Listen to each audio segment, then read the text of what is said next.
You know you become a star because you're the biggest target out there, right? When everyone's on the court, they're coming for you. When the opposing player walks into the arena, they're thinking about upstaging you. You're like a trophy to them. They're thinking, if I'm better than this guy, the spotlight turns on me. So you know you're a superstar because you're a marked man. Everyone's coming for you.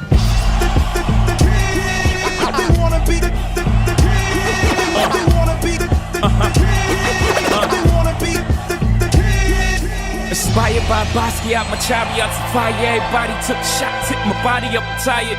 Build me up, break me down, build me up again. They like, oh, we need you back so we can kill your ass again. Hope got flow, though he's no big in pop, but he's close. How I'm posting when they got me fighting ghosts. Most kings get their heads cut with the same sword they knight you, they gon' good night you with. Shit, it's only half if they like you. They ain't even the half what they might do. Don't believe me, ask Michael. See Martin, see Malcolm. See Biggie, see Pop, see success in its outcome. See Jesus, see Judas. See Caesar, see Brutus. See success is like suicide. Suicide is a suicide. When you succeed, prepare to be crucified. Media medals, niggas sue you, settle. Every step you take, they remind you ghetto. So it's tough being Bobby Brown. To be Bobby then, you gotta be Bobby now. Now the question is to have had and lost better than not having it all? Because dog, most kings get their heads cut. Keep on climbing till you reach the top.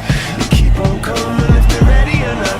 Most kings get their heads cut off. I wanna be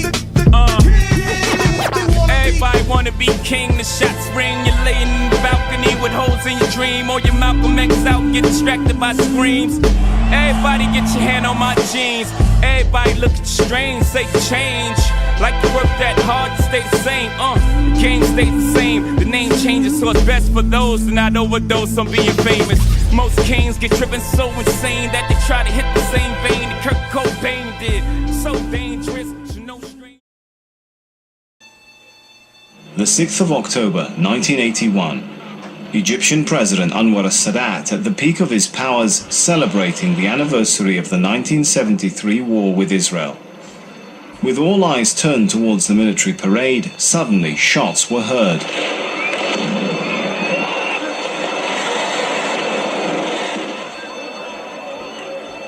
The president had been assassinated. The Vice President, Hosni Mubarak, who had been sitting shoulder to shoulder with Sadat, was quickly pulled out from the chaos and escaped unharmed. Sadat's sudden demise would prove to be a pivotal point in Mubarak's career. Just 8 days later, he was elected president. The transfer of power from Sadat to Mubarak did not happen democratically. It happened in a bureaucratic way. It was an inheritance of power. Having ruled Egypt for 30 years, President Mubarak is now 83 years old. During his long life, he has been a witness to momentous events, both politically and socially. Yet for many of his compatriots, things have stayed the same, and Egypt remains a nation in waiting. Egypt, a nation of nearly 80 million, is today the most populous Arab country and one of the world's most ancient civilizations. For thousands of years, its people have been living peacefully as farmers, eternally attached to their Nile and fertile valley. From the fall of its pharaonic civilization at the hands of Persian armies in 525 BC until the end of British occupation in the mid-20th century, Egypt had been continuously governed by foreigners. Throughout this period, the Egyptian people were completely depoliticized, denied a say in their own affairs for so long. Historically, the Egyptian citizen, and especially the farmer, has made a hidden pact with the government. I won't bother you as long as my livelihood is secure. And it was against this backdrop, on the 4th of May 1928, that Muhammad Hosni Mubarak was born to a modest family in a poor village in the Nile Delta. From these humble beginnings, he rose to become a highly decorated pilot in the Egyptian Air Force. Consumed by devotion to his military career, it seemed Mubarak had no time nor interest in politics. And he had no involvement in the military coup later known as the Revolution of July 1952, which overthrew King Farouk. The leader of the Free Officers movement which carried out the coup became revered as the first true Egyptian ruler since the time of the pharaohs. The Egyptian people were yearning for a leader of their own, and the charismatic Jamal Abdel Nasser captured their hearts and their loyalty. Societies have always created their own heroes. When there is a need, one of its people will rise and lead their country to victory. With the new leader came a new political system. A republic was declared in 1953. All political parties were disbanded.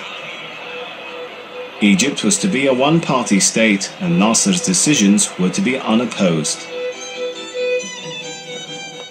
As the Egyptians began to witness the liberation of their country from British occupation, and with signs of Arab unity on the horizon, respect for their new leader grew.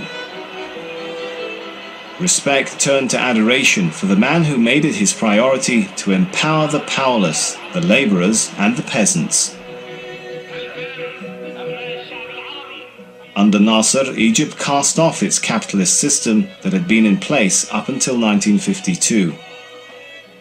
In the 60s, Egypt went through a period of imposing ideas like the nationalization of private capital and developing an economic system which depended on state ownership of production, which is the socialist system, or to be more realistic, the communist system. Egypt was looking left, not only for its economic policies, but also for military support. It was during this period that Hosni Mubarak was sent to the Soviet Union to learn how to pilot the new Tupolev bomber planes that Egypt had recently invested in. Mubarak's career prospered throughout the 50s and 60s as he rose to become commander of Egypt's bomber brigade. His dedication to military service was complete, and he expected his staff to display the same single-mindedness. He wanted people to do their job properly. If they made a mistake, he would confront them straight away. And if they repeated it, they would be punished. He's a patient man, but also decisive and doesn't let emotion get in the way.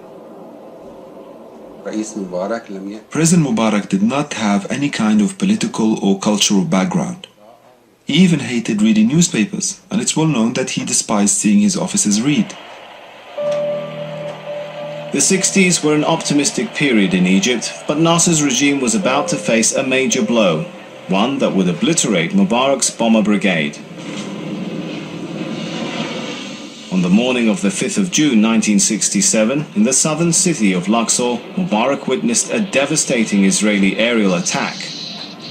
An attack which was to destroy his bombers on the ground.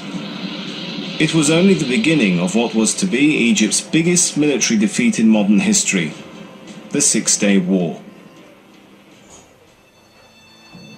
After the war, focus was immediately directed towards rebuilding the Egyptian armed forces.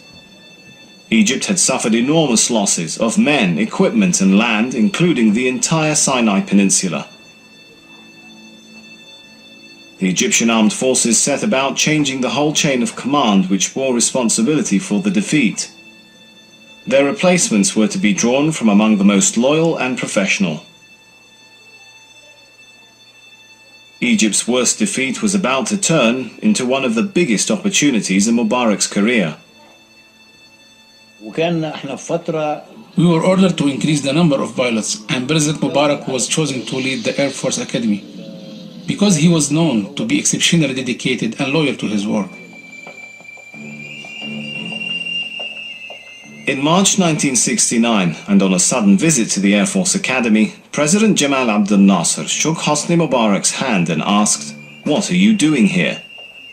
Mubarak was to realize that this question, which had filled him with fear, held a clue to a forthcoming promotion. Within a few months, he was appointed Chief of Staff of the Egyptian Air Force. Mubarak's main task was to rebuild his units, completely destroyed in 1967, and to lead them back into the fighting arena.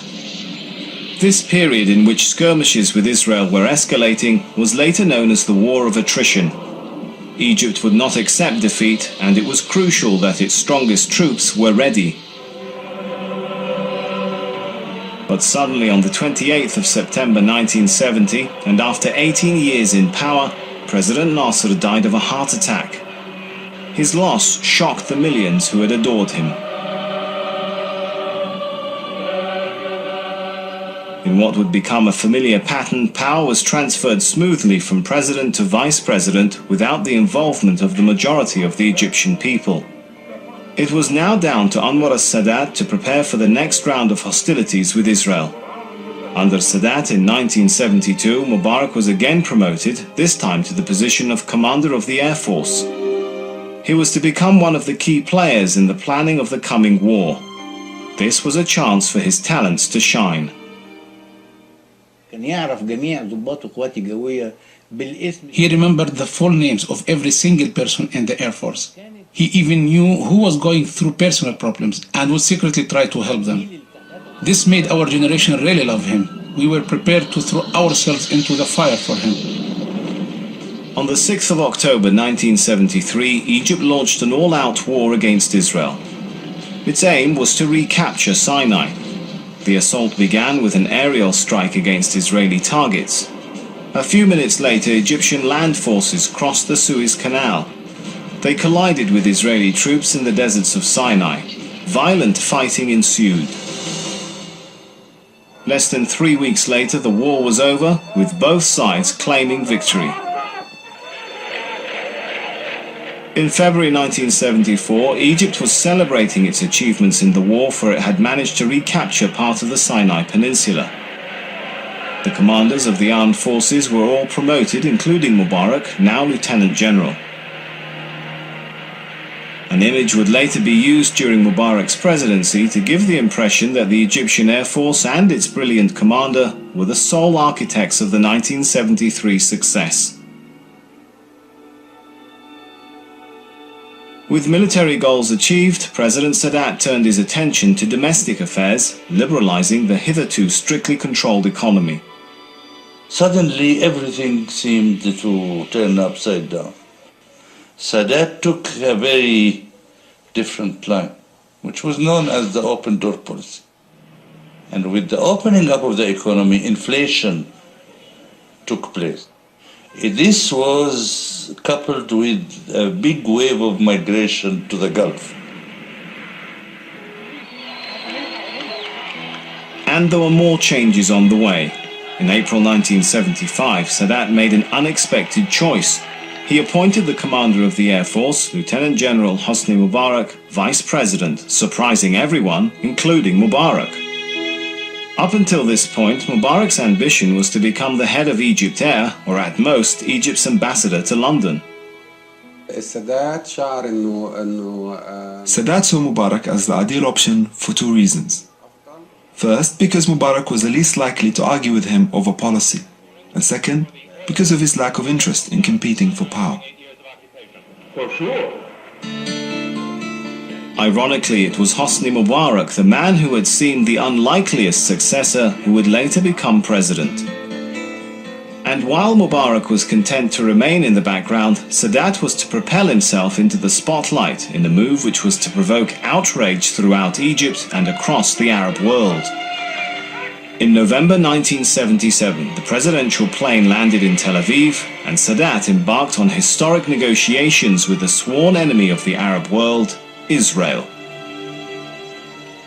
2 years later, a peace treaty, brokered by the United States, resulted in Egypt being ostracized by its Arab neighbors. In Egypt itself, the peace deal caused an upsurge in opposition. Sadat responded with a sweeping crackdown on all opponents of the treaty, including its most violent antagonists, the Islamists. A step which would ultimately cost him his life.